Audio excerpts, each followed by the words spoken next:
దిక్కులేని ఆ బిడ్డను తలుచుకునే అయ్యగారు ఎంతో కుమిలిపోతున్నారు. నాతో పంపించమని తమతో చెప్పమన్నారు. అలాగా? నిజంగా అమృతరావు గారు దేవుడిలాంటి వాడయ్యా.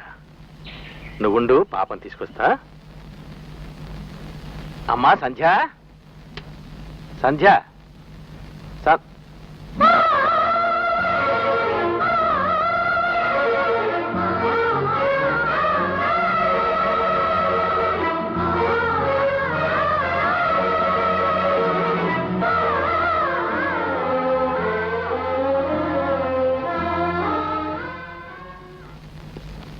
ఆ 7 ఏళ్ల పసిపిల్ల మనసులో ఏముందో ఏమో.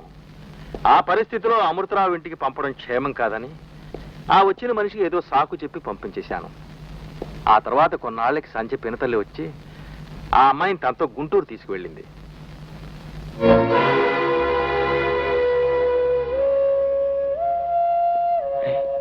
చాలా ఆశ్చర్యంగా ఉంది.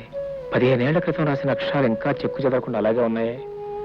అవును బాబు, 3 నిండు ప్రాణాల బలి తీసుకున్న ఈ ఇల్లు దెయ్యాల కొంపగా పేరు పడింది. ఆనాటి నుండి ఇంతవరకు ఇంట్లో అడుగుపెట్టిన వాళ్ళు ఎవరూ లేరు. Very good. ఈ కేసుకి ఏ ఆధారం లేదనుకున్న నాకు చాలా గొప్ప ఆధారం చూపించారు సుబ్రహ్మణ్యం గారు. శ్రావణి, నీ స్వవిషయంలో కలువ చేసుకుంటున్నందుకు సారీ. కానీ అక్కని నువ్వు పిలిచే పిలుపు పట్ల అభిమానంతో మాట్లాడుతున్నాను. ప్రభాకర్ నిన్ను తన వెంట రమ్మన్నప్పుడు నువ్వు వెళ్ళిపోవడమే న్యాయం కదా. రావుడు అడవుల్లో ఉన్న సీతకది అయోధ్య.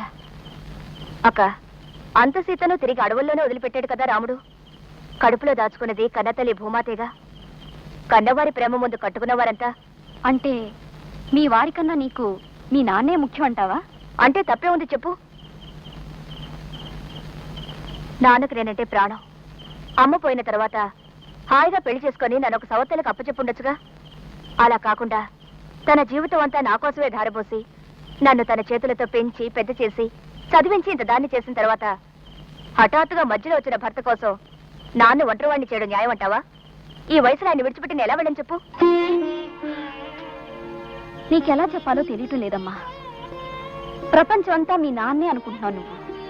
ఆయన తప్ప నిన్ను ప్రేమగా చూసుకునేవాళ్ళు లేరు అనుకుంటున్నావు. అది నిజం కాదమ్మా. నీ వారు నిన్ను అపురూపంగా చూసుకుంటారు. నాకు ఆ నమ్మకం ఉంది. అంత అపురూపమైన ప్రేమే ఉంటే ఆయన ఎందుకు నన్ను వదిలేసి వెళ్ళిపోతారు? నువ్వు ఆయన పట్ల సరిగ్గా ప్రవర్తించకపోవడమే కారణం. మమకారం చూపే భర్త ఆ పాటి అధికారం కూడా కోరుకుంటాడు కదా. అదే ఆ అధికారమే నేను సహించలేనక్క. ఏం జరుగుతుందో జరగని గాని భర్త కనుసన్నల్లో బ్రతకడం కన్నా మా నాన్న కంటి వెలుగునే బ్రతకడమే నేను కోరుకుంటాను.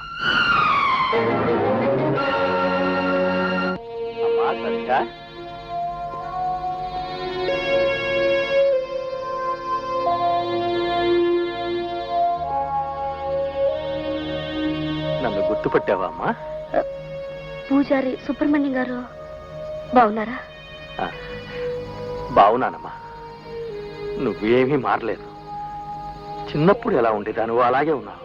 అవును పూజారి గారు, నా చిన్నప్పుడే అమృతరావు నా తలుపులకి తలుపులు మూశాడు. మర్చిపోలేను, మారిపోలేను. నీ తరఫున వాదించడానికి లాయర్ గారిని తీసుకొచ్చానమ్మా. వద్దు, నా తరఫున ఎవరు వాదించక్కర్లేదు. ఆయన వెళ్ళిపోమని చెప్పండి. అదేమిటమ్మా? నాకు బ్రతకాలని లేదు. నేను కూడా మా అమ్మ దగ్గరికి వెళ్ళిపోతాను. మీరు హత్య చేసిన షాక్ లో ఉన్నారు. మీకు అలా అనిపించడం సహజమే. కానీ ఒక విషయం ఆలోచించండి. మీ తరఫున న్యాయాన్ని కోర్టులో చెప్పడానికి ఒక మనిషి అవసరం లేదంటారా? లేదు, దయచేసి నన్ను ఎవరు విసిగించకండి. 15 ఏళ్ల తర్వాత నా మనసు కలిగిన ఈ శాంతిని సంతృప్తిని నాకు దూరం చేయకండి. సుఖంగా బ్రతకలేకపోయాను. కనీసం నన్ను సుఖంగానైనా చావనివ్వండి. మీరు బ్రతకాలా చావాలా అని నిర్ణయించవలసింది మీరు కాదు, మేము కాదు, కోర్టు. మిమ్మల్ని మనస్సుతో పరీక్ష చేయించడానికి అన్ని ఏర్పాట్లు చేశాను. దీని మీద సంతకం చేయండి. సంతకం చేయమ్మా సంధ్య. ఇది నువ్వు బ్రతకడానికి కాదు, న్యాయాన్ని బ్రతికించడానికి. ప్లీజ్.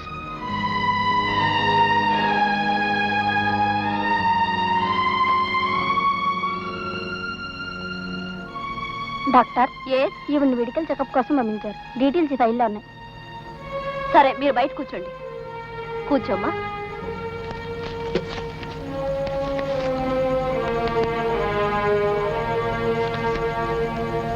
చూడమ్మా సంజ, నీకు పెళ్ళై ఎన్నేళ్ళయింది? 4 సంవత్సరాలు. మీ వారు నిన్ను ప్రేమగా చూసుకుంటారా? ఓ, నేనంటే వారికి అమితమైన ప్రేమ. ఈ 4 ఏళ్లలో మీ వారు నిన్ను ఎప్పుడు విసుకోలేదా? లేదు. కానీ ఒక్కొక్కసారి ఆయన కోపడతారు. ఆ కోపానికి కారణం ఒక రకంగా నేనే. మీ వారి దగ్గర నీకు బాగా నచ్చింది ఏమిటి సంజ? ఆయన చేతిలో ఉన్న రివాల్వర్. రివాల్వరా? అవును. నా పీడకలన్నింటినీ ఆ రివాల్వర్తోనే చెరిపేయాలని నా నిర్ణయం. ఎలాంటి పీడకలలు? అవి నీకు గుర్తున్నాయా? ఉన్నాయి. నిద్రలో కల కలలైతే మెలకువ రాగానే చెరిగిపోతాయి. కానీ ఈ కలలో అనుక్షణం నన్ను 15 ఏళ్లుగా వెంటాడుతున్న పాడు కలలు. ఆ కలల్లో నీకెవరు కనిపిస్తారు? మా అమ్మ, మరో పాపాత్ముడు. ఎవరా పాపాత్ముడు? అమృతరావు. కొంచెం వివరంగా చెప్తావా? అమృతరావు చావుతోనే ఆ విషాద గాథ సుఖాంతమైంది. మళ్ళీ ఆ కథ తిరగతోడటం ఈ జీవితంలో జరగని పని. సరే, నీ కలలో కనిపించే మీ అమ్మగారంటే నీకిప్పటికీ ఇష్టమేనా? ఎప్పటికీ మా అమ్మ నాకు ప్రాణం. చిన్నప్పుడు నాకు బుద్ధుడి కథలో, క్రీస్తు, మహాత్మా గాంధీ చరిత్రలో నేర్పించింది మా అమ్మ. గాంధీ అహింసను బోధించాడు కదమ్మా. నువ్వు అమృతరావును చంపడం పాపం అనిపించలేదు? ఎంత మాత్రం అనిపించలేదు. అమృతరావు కూడా గాంధీ టోపీ పెట్టుకుంటాడుగా, మరి అతను మా అమ్మను చంపలేదా? Very good.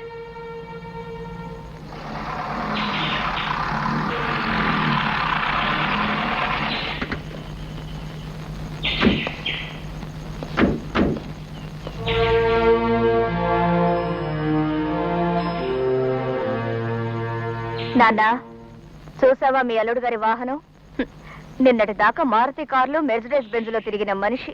ఆ వాహనాన్ని అంత తేలిగ్గా తీసేయకమ్మా. తెలుగుదేశం పార్టీ 2 సార్లు అఖండమైన విజయం సాధించింది ఆ సైకిల్ గుర్తుతోనే. రా వెళ్దాం. సార్,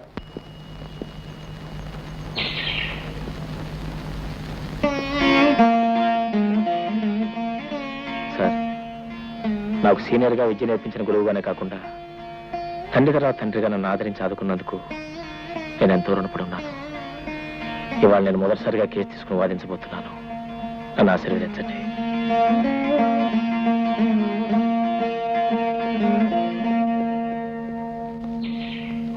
తండ్రి తర్వాత తండ్రిగా నన్ను ఆదరించి ఆదుకున్నందుకు నేను ఎంతో రుణపడి ఉన్నాను.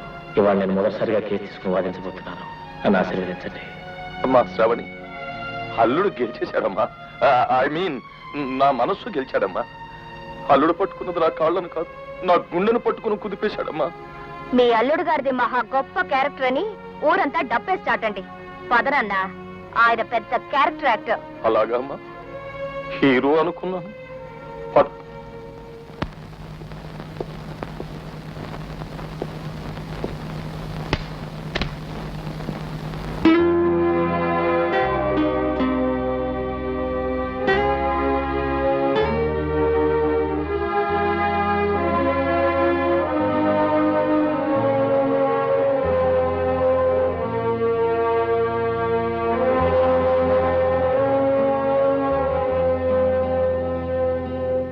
Prosecutor, please proceed with the case. First witness on my side is Inspector Ishwar Rao.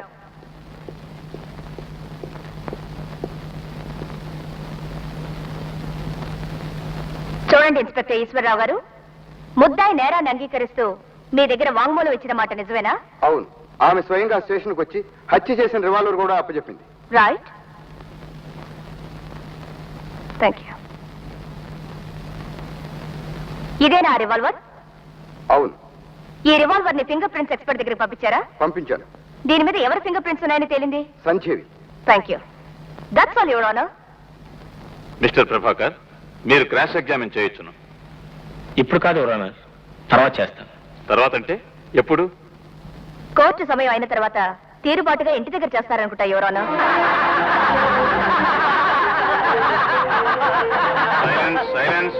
ఎదలో సిరుములేదో గుచ్చేసి పోతే అది ప్రేమే మాదిలో చిన్ని మౌనాలే మాటలతో యుద్ధం చేస్తే ప్రేమే నా కన్నీరై